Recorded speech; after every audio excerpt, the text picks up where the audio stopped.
Amori matek Julie kaneno yub miluongo ng'e mochiny kany e Wan Luo television kongochak neno wi madiro.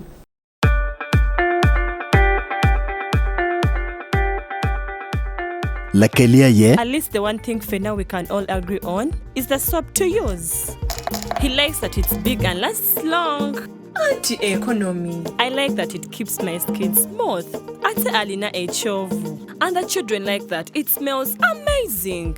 Everyone is happy. Movit soap comes in 4 fantastic flavors. Movit family soap is truly soap for the whole family. Movit. All day confidence.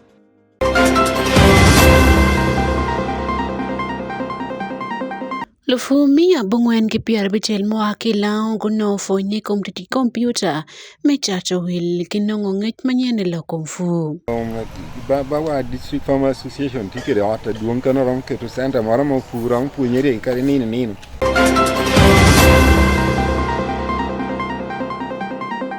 La kongola dot moko chek melo Uganda uchiero matek komite magyar genien migora kibalo nyingon moko chek dokumen nguyub nyingi ilokum chamjana. You are going to be having your maiden meetings effective next week.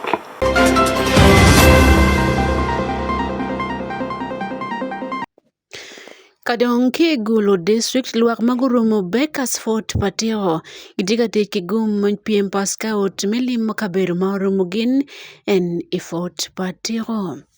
Book the site to come for the study tour. We have started receiving them. Afoyori ndore kaneno yup miluongo ng'e mochiny kombeti kany ki Wan Luo television tin chiang'wen nindi piru abich midwe mia biro mwaka alibre piru ang'wen ania Sande Akumu.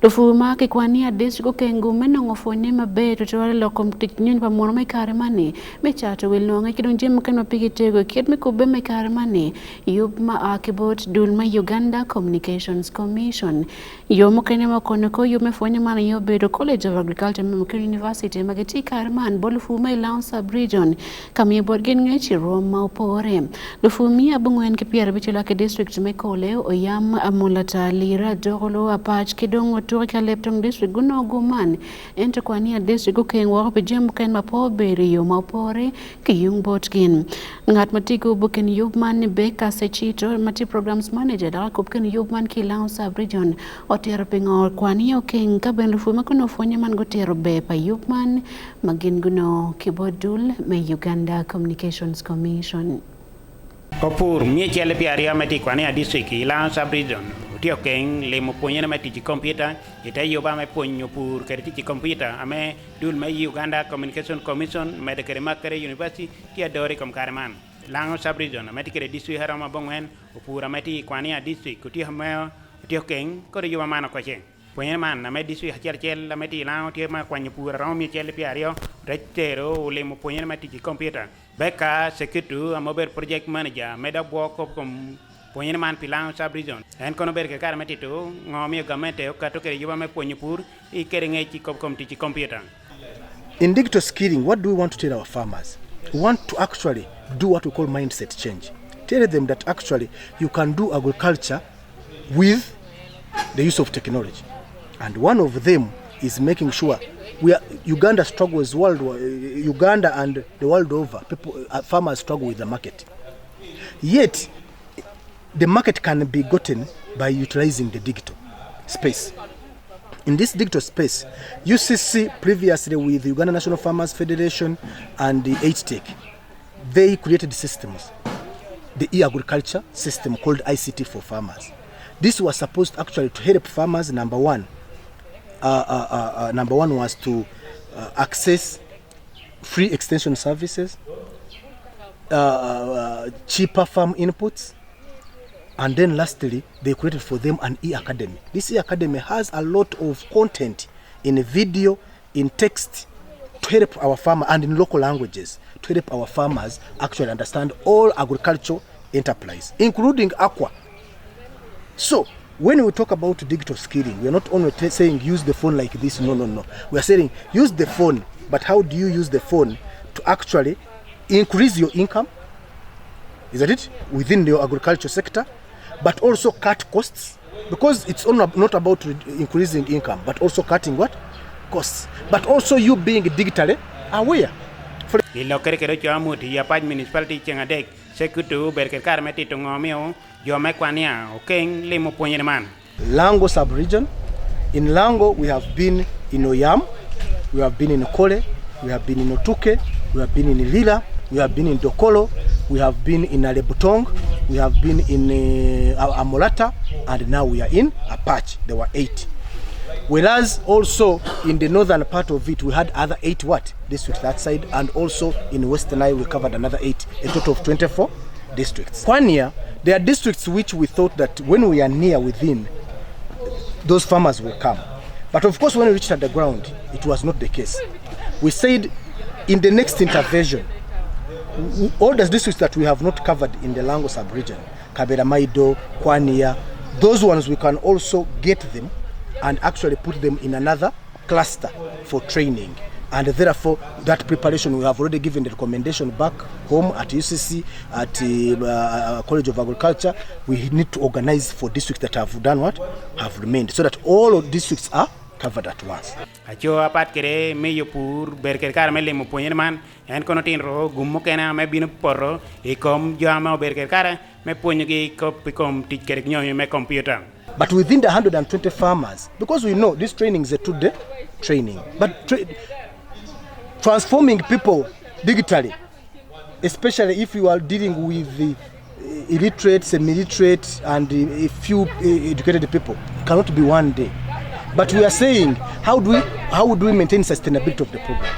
Within the 20 farmers that have been trained, we select 10 champions.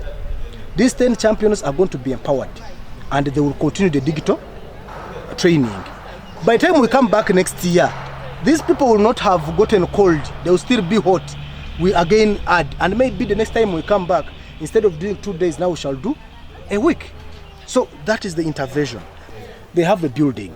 That building is totally empty. It's just housing offices. They have space.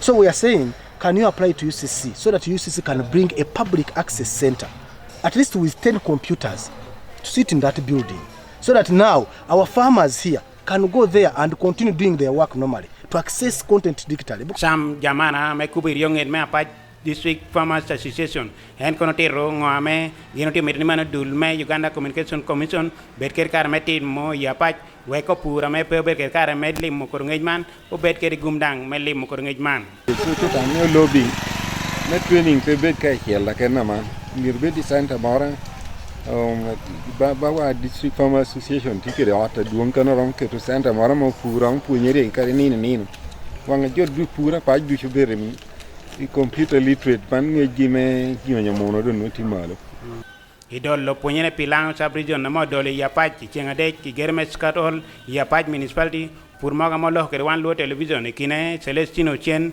o jokjo medekere mat jenet ameri o berker kar metito kitame punyene man bino konya gi dogolo me pur an computer anena na ko radio a word sound sa punyere tambi ya choyo nye ko komani computer ya tabi da yom eno ne mo kwan no ka kwana pele tek a me onu jo ne pemi we wa ha me de wa punyu wa dun tu wa ma ko yo bo dang balori ye yo rango me ngeyo computer ko ni ko computer yo me computer ngeyo ke ko computer ye ena yeni andi ma pura e ka jo ke bio te wilo jona wilo goro topa me pekonya eta man ka don kita ma ko ka ma computer ko do ade dia no kwena nga me no wilo jemna pa jo nga bongo bono mi lo no bino porata ta bino porata rek na kana tiye ade ko nyu wi ko jemna wila na do amire no por ko do chon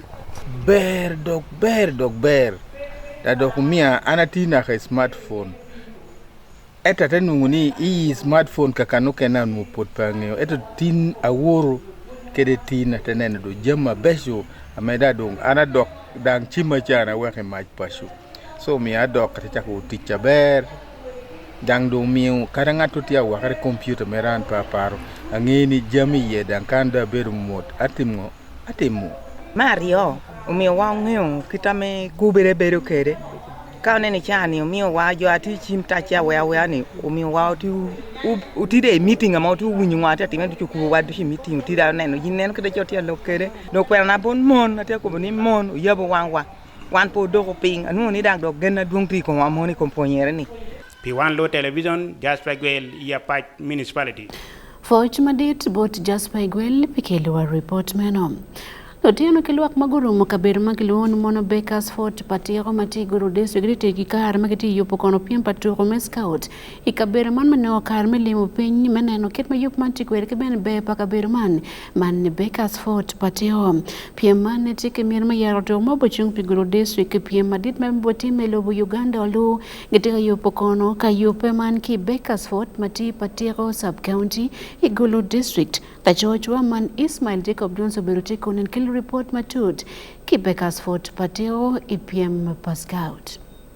Yopan mau chake ichia dek chabet man gen tiene bi oya gikene ching chabet kama ke bi ye tim mabicher ka chung pigulu district yop madiet maboteme ke wakisu district do tiano mukene magiberu choki kaberu menom ka chel ki danom ki tika tiki kara me piem palutiano kwan magi me chero kadimo fort peka patiro Matie patiro sub county igulu district Mary Achola la fony madako mafony gangkwan lokodi primary school matie voatira sub county tie ngarachel mao o Bakers Fort pitian machel. For the first time I'm excited and the place is very beautiful. For banu kelwa wakan ya lutiana nyarma kelo gene pian lutiana ma no gubier mo ka ta gen wan pole lungu chere simia lutiana nyarma kelo gene beno foot to o kan but the first time give me o kan and they are happy. It is their first time to see the place and to see everything and they are very happy. Achola wajone man beno bero kara mabe tutwal kilo tiano kwan ma eni kelo gi IPM scouting Dano tamo ni uberu nyano tiana ya pinyano tiana. There is kifonyo science ye kenyu. Kifonyo all sort of things is scout. And there is much thing about that is academic. It is not just singing and doing other things. So it also help Lutiana Nyera, also me, Kato Pen Mabe, and Mario Scout. Where Lutiana Nyera Wakumrichan, they can also do what men can do. Because kama ini chari yelo tiara nyar gichari yubu atki gichari timu jimi when they do on their own. Godfrey Sam Luba Kene Mathieu Kam Commandant tie ki gen mater total ne IPM man gibi yer lu turu mu twin mecher ka chung pi district man is a secondary level. We are also going to take the same thing. We wish to take number 1, 2, 3 also, but it is going to depend on our collection or the support that is going to come from either the district or some partners who are willing to partner with us, who can also support along the line of scouting. So we still welcome them. If there is any, then we are going to take the 1, 2, 3 that we wish to take. But if the support is not enough, then we are going to take only 1 patrol. Ronald Okelo Oriem, Mati tour guide, pi Bakers Fort Patero, wadonitero turuman, ip Bakers Fort Patero, tietwan guma tertual, bot lot me district man. Then in the end, we take a lot of schools which have booked the site to come for the study tour. We have started receiving them. And you know, with tourism, we have the foreigners, the locals. But this is a season, I want to take a mirror, and we have a number of schools go booking, maybe, to tour the site. En oterne gay kwan mapol, dong gibitit kikaraman, meli mo kaberuman. Win about Fort Patero. This is the opportunity for them, men young, men nanone, and to have access, me guiding, and giving know the history about the place. Mario scouting, this is the second time Moti make Fort Patero, and also is marketing our site. Now the number of schools Matiga Bioni. The president is Excellency Owajokere, the president of Uganda, through Ministry of Tourism and Wildlife, or any we should promote our domestic tourism, and this is what we are doing. We promoting the domestic tourism. Anywhere in any schools, people used to go to Kampala to tour, but with scouting and guiding Fort Patero, It's going to give us a lot of visitation number to increase to Fort Partico. Kitung Chel, Isaac Ujok, Madi District Commissioner, Pituro, Piscouting Meguru District, Otiero Ketma District Man, Jeka Timene Kere, EPM Scouting. Mwaka any training more you would twile is on citizenship. You put there do liquid soap making. Why better training on community policing banner, which is going to take place on Friday. Kidong me agikene wachiki other scouting activities mafonyo down survival skills. Macharo scouts kifonyo wame better self-reliant. Well, wachika fonyo down how to survive. You more can kadong there me limpe mer oloto source mom income betie. And again I want scouts with team well mwaka in activities and it's based on Jimmy huni. En oterne gai kwan mapol, dongibi tiki karaman, meli mo kaberuman. Pia diet me scouting, pigai kwan weng me lebu Uganda, ubute me ikazi campsite, matie wakisu district, ni chake nende pirua dek, nio nende pirua boro, midwe me boro. Pi Wan Luo TV, Igulu district, and Ismail Jacob Jones. Ot moko chik ma Uganda tin omiyo wor magiki bola kony kowon kompa pati na rem ki Karamoja mane lieli Simon Peter Aleper lela lepero to ya wan megwiri moti me ya chake me tabit mani utela mai Karamoja moko chik wani mona en berungat mono mar don lo bodoti patek patrol pil wak mai kaber mameke we gunung be metel papati na rem matiko mi Karamani la Joshua Fred Kajubi oberutie karme miyo wor man kiot moko chik en keli report ma oberu Wan Luo Television. Lele Simon Peter Lepe roto ijario diwo ya wana meguri dok man beno kel dok mapoli kum kit maguri tikwede karman loko ma wana meguri American negative gin mo weko jok to makit man. Komliel paleli Aleper tin gikerat moko chek melo Uganda Kamala Joluye oberu speaker Anita Mong la kongo speaker man Thomas Tayeba kijomo kene madawa moko oberu tie.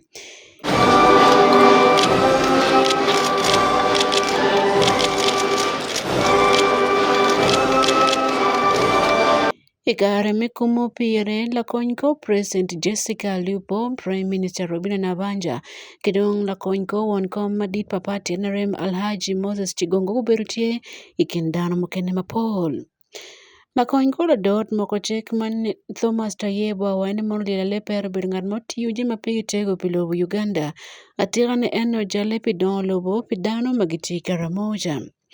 He was a distinguished legislator who represented his people with dedication. Some of you are seeing his videos today, are playing on our screens, and he did this with a lot of commitment. He worked so hard during his time as a member of parliament, especially for the pacification of the Karamoja sub-region.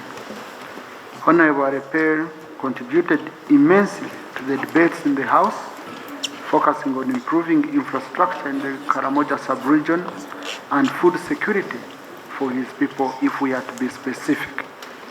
He also worked hard to ensure that children from Karamoja were off the streets of Kampala. Karibet kumano MPs mae Karamoja go wani mono igipe yun kite galo twal ki mako la dua moro kamano tiye ijama won mokelo awano meguri man karibet ni mono kamer lo beno mako gini guri ento fut piya ke mako ye en yo watin. Geno lega ni mono minister piko mawako mionene miyo ngechuchot ikom ken madong kwet mano o kwet kikwen kama oye wakinen ni eno kemeki penchik melogo man. Mr. Speaker, we are mourning, but it is now 72 hours, honorable colleagues. 72 hours, and we have not received the report of the whereabouts of the truck, the killer truck. Up to now, no, we have been told that it is unknown. And it seems to me it's going to happen like what happened to Okabe. We want to hear, Mr. Speaker, from government. How far is the Ministry of Internal Affairs? As far as the police, CID, gone with investigation to apprehend the killer truck? Akoinko President Manmigo Alupo miyo kwana kumone bot lo man ki bot patin remko wani mona lepe no beru tere loko mngol matimo roni matek pedano magiti kaberu mameke labo kit gale moge ken. I would like to extend my sincere condolences to the bereaved family of my uncle, Simon Peter Aleper. Honorable, I extend my sincere condolences to His Excellency the President of the Republic of Uganda, who is the chairman of NRM, and indeed all the NRM leaders, colleagues, members of parliament, and all the people of Uganda. Ena wani mono pi bedo manope junge ayo wake mit ginene gitoro wat nyo gitoro kachele kina bili kidong gankal megin wot weke nene kinodiri wa maodwe mor kaman ka okela wan meguri wek bene ojok chan makitman iya nyim. Prime Minister Navanja owaeni mono pere tekni mono kipopi Aleper pijima pejo mayano timo kono waeno kelo dondo beni kare moja tutwale olego beono dano mekatika miyu kono konyo mingom meiketo chuma mayobo sementi obitie pilwak mai kabiru meno. Achien taman jomochwaro yober MP mekalungu Westman Joseph Seungu kabene eno waigamento merti matek michopo kono pego mokela wan megudi man ikine rach bagudi kidong gudi manopeke maino mabe golo iken pego mokene mati ke moloko mgin wot megudi ilobo man. Further aware that Honorable Alepe Simon Peter was a prominent figure in the politics of Karamoja, having served as a member of parliament for Moroto municipality from 2011 to 2016,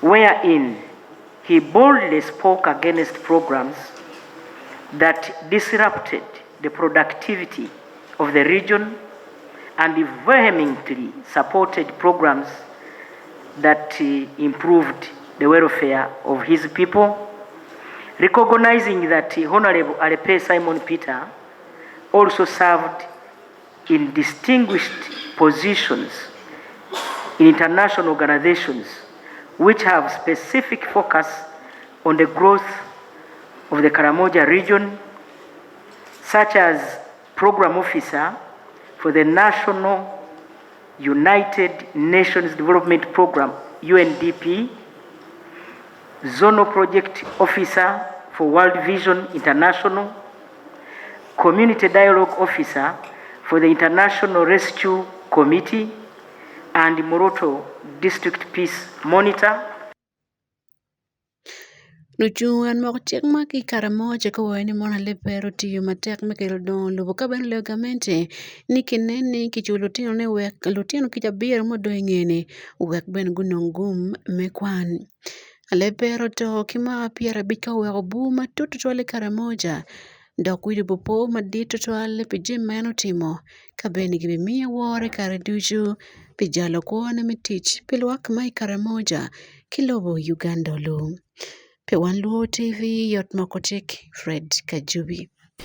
Ki Kabaremaito District Sub-County Meko Bulubulu Archbishop Machon me Church of Uganda Dr. Henry Lukorombi owaina dano merko katika konyo ko dano magiti lupeko daku betara ikoma megime kira loko mabe kibene chogo chungi ya berka loko na yup melega mauti me dul makiloni mono Prince of Peace Orphans and Widows magor kachele monto kilotin kitmakiti kabero eni kabero me Kabaremaito District katirane iko Bulubulu Sub-County yup mauti Mikia Bon Road Village kono godan mapol mo katika chil matij matek meteno ko montok lutino kijwe kuchung matek bene ikit me ko meneno duju ento matut onen kibot Michael Onye. Ajange me Prince of Peace Orphans and Widow Vision yi cheko popo eno tieko telo ayika ame maker karachiel kede timo puoj ikom jamin alem kitimo metieko mwakini kanyangon. Ayika gi jotel me idinin apapat jotel me wibie karachiel kededa me atekerin ena udo datieng.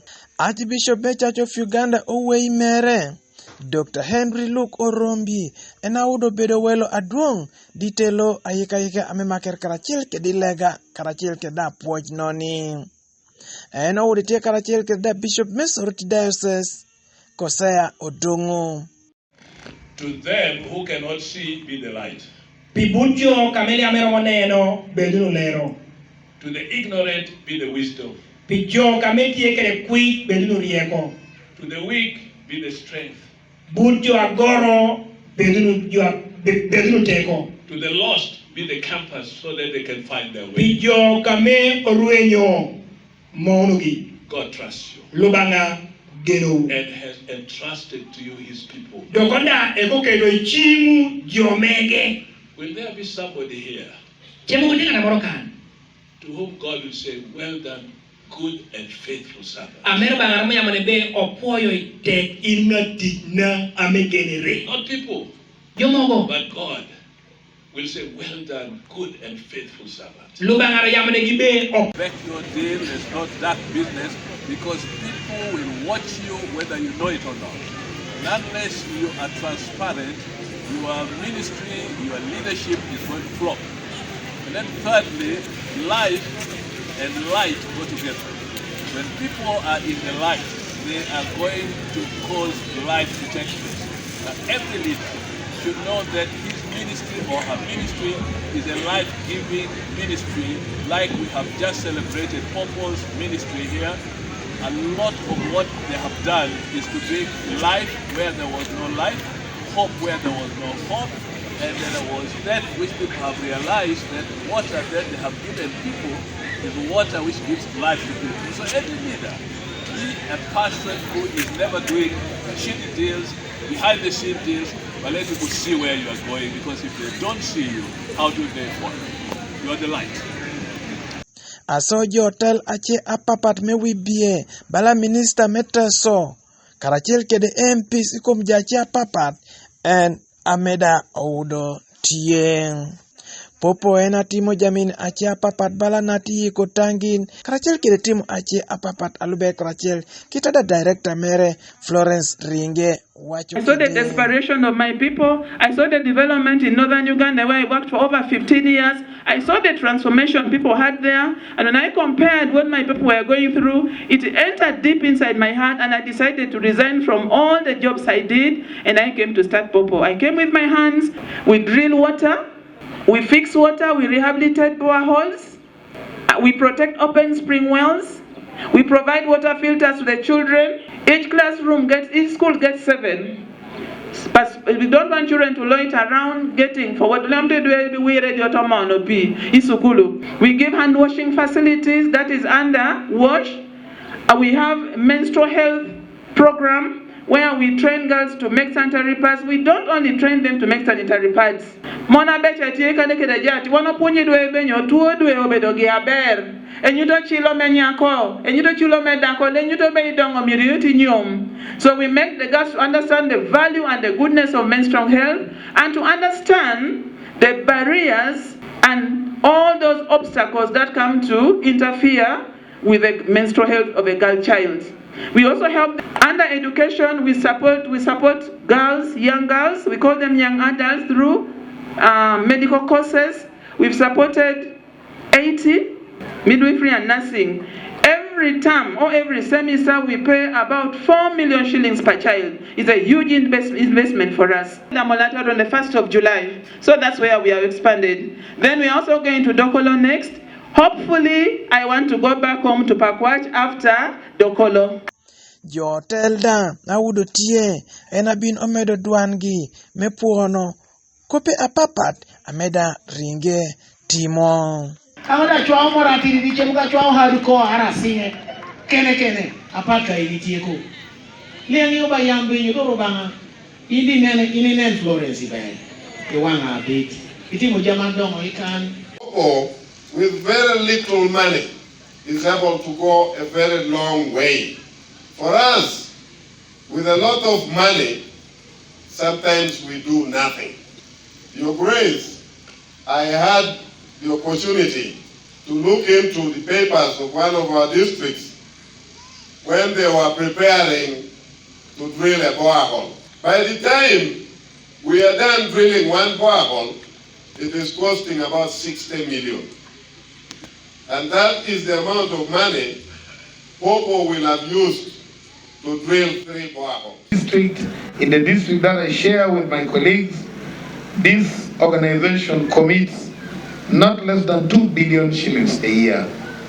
That is only second to the budget of the health department, including salaries. That is not anything not to recognize. The commitment and engagement in fostering development far and near.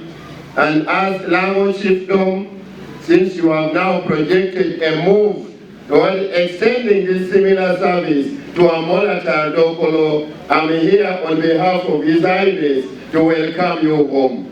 Apoyo, Michael Onyinga, Wan Luo TV, Ikabiremaido District.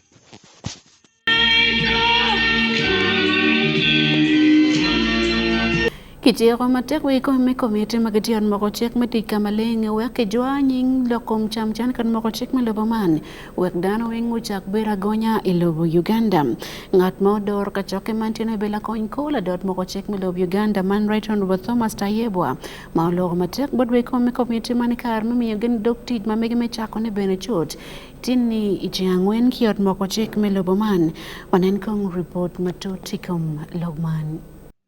Honorable Thomas Tayebwa birkan mi yunget bodwe ko mi yargin ni komiti magitiot moko chek no merguti kamaleng doka chegiti ilok moy ken mer pokan ne wek lok we bed kamaleng pokel bia kingunyu moke ken ne bot dano manluak kidong bene MPs.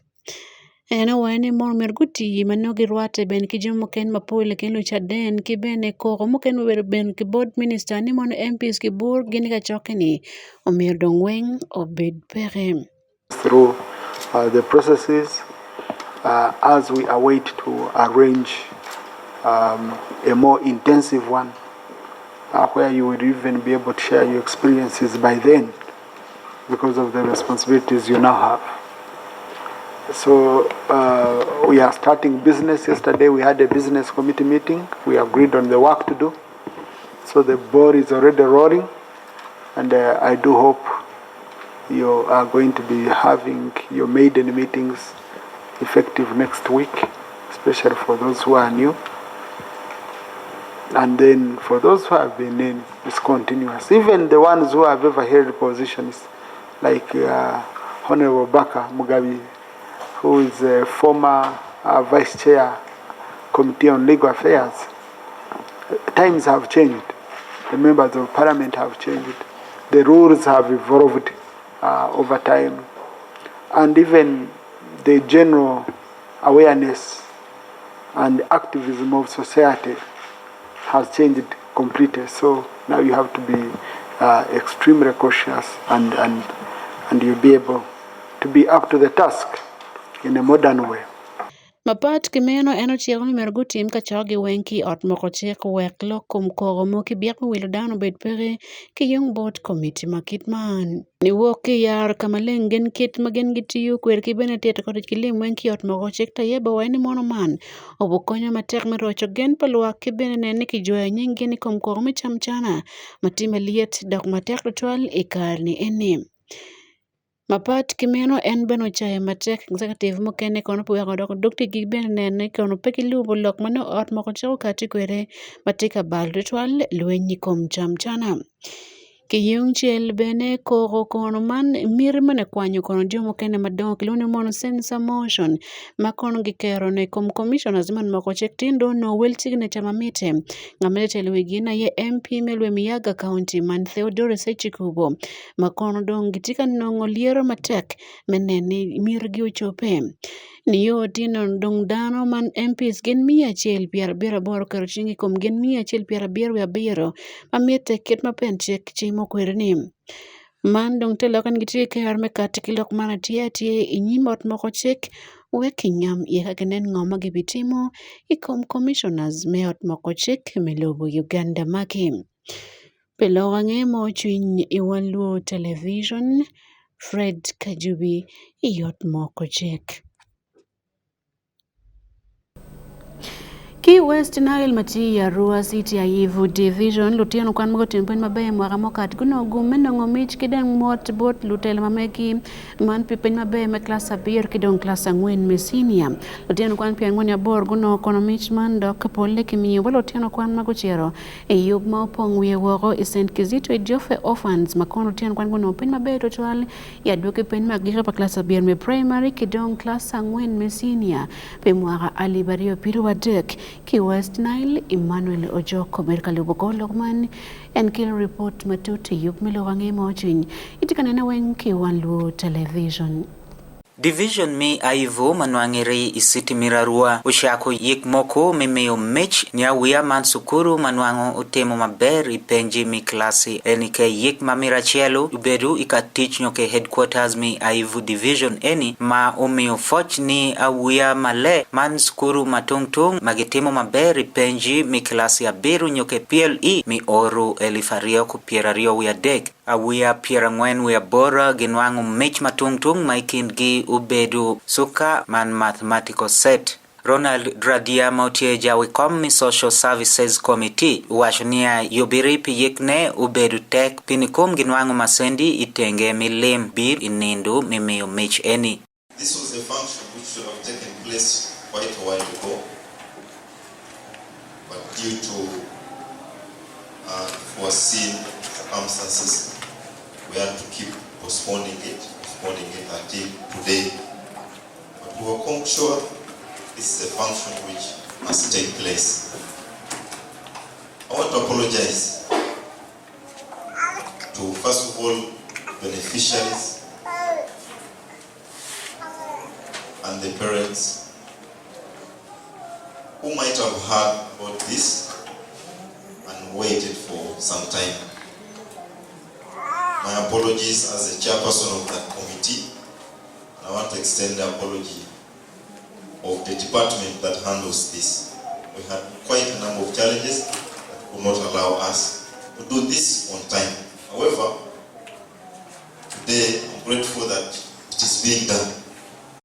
Ngati Maloyo Willem Somo I Aivu Division nyoke Senior Education Officer Ronald Drani umio ni dano matungtung magichwako yub eni itenge matungtung masagune itenge milim man ewasho inia yik eni ubechimedu malu keru nyoke Ruam Somo I Division Miraivu. Increased and it was not possible for Madame Zeli. I'm sure if I gave her to speak, she would tell us there were only 3 in the entire row seat to serve this 409 square kilometers, plus all the private schools that government aided. So we're now 16 in the department. We're 7 here in Aivu, which has actually made us to reach out to these schools at least weekly. Secondly, we have got the support from both the political and technical office of Aivu Division and Central Center. We do monitoring and support supervision together. Our RSCs, thank you very much for always being on our side. When we're having issues, you're always at our side. We have received support from our town clerk, services education. We want to make sure that all our children passing Division 1 is around to tell us why maybe he is not going to achieve that because he has come. We have received massive support from development partners. Before I came to Jonathan, I come from Mombasa Satellite National Primary School. I feel so excited. I want to be a doctor. My name is Mungpan Calvin. I come from Golden Day Nasiran Grammar School. So I feel so excited and I thank the government for their awards. So my future plan is to be a politician. My name is Alar Juliet. I come from St. Mary's Girls Primary School. I feel so happy and I appreciate the government. And I would like to be a Reverend Sister in future. A what? Thank you. Reverend Sister. Okay. All right, fine. Wan Luo television ni Aikudia Aivu Division and Ujok Emmanuel.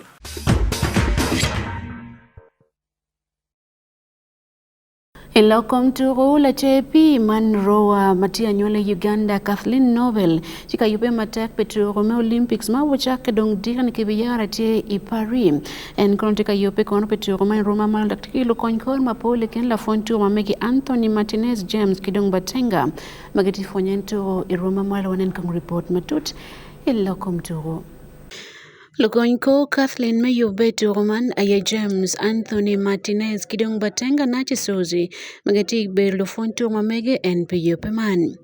No mati Dr. Neto Optiane Mario Olympics and take again Matak Nebitim Mabe Loyo Kitmaiti Mukwere Itocho. I think that being at the Tokyo Olympics gave me a sense of what the games are like, but I think that Paris is really the full experience. With Tokyo being the COVID Olympics, I think it was very restricted and there was a lot of things that we weren't able to do that we are going to be able to do here. I'm particularly excited for the opening ceremony, which is going to involve being on boats on the Seine, and all of the Parisian people are going to be able to watch from the side. So I think that will be a beautiful ceremony. And I think that being at the previous games at least gives me some experience of competing on this level, and I hope that that will help with pre-race nerves to feel a little more relaxed, but we'll see. I've been doing a lot of work to get ready for these games. My schedule has looked like training 6 days a week, sometimes twice a day. So it's been a lot of time, it's been a lot of effort. The focus has been on building fitness, strength, skill, and just kind of mental fortitude. And so each of those elements has had kind of dedicated time and focus, and I'm looking forward to bringing all of those together here at the Games.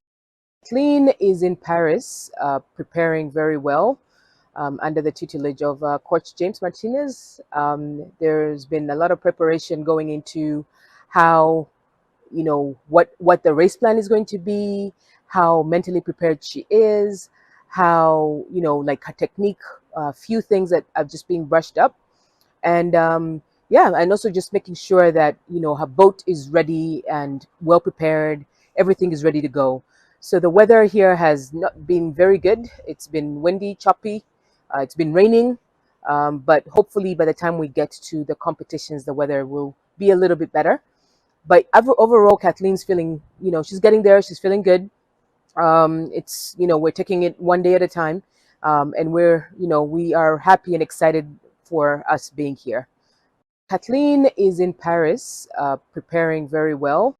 Nobo tikon katuro bucher katuro chia bichel dok dong nyo do te pok pa Uganda wa nyo liganda mena machel mecher kono ituro man mecher pi ituro Roma Olympics. To Rome 2024 Olympic Games obuchaka ni ndopiru bichel medremi aber marman niyo en ndapawe ya chel medremi aboro Tokyo logo Japan. Pe Wan Luo television ania Sunday Akumu. Afuenen report mano kilo ya giki yup milorangi mocho inyetin changwen ania Sunday Akumu metkinen wa yup mkent kabino pin kanyi Wan Luo television otian benobe wenwe lorangi mandire chawario modeko inim yup miru pintin ema kwero kachel kesara adong.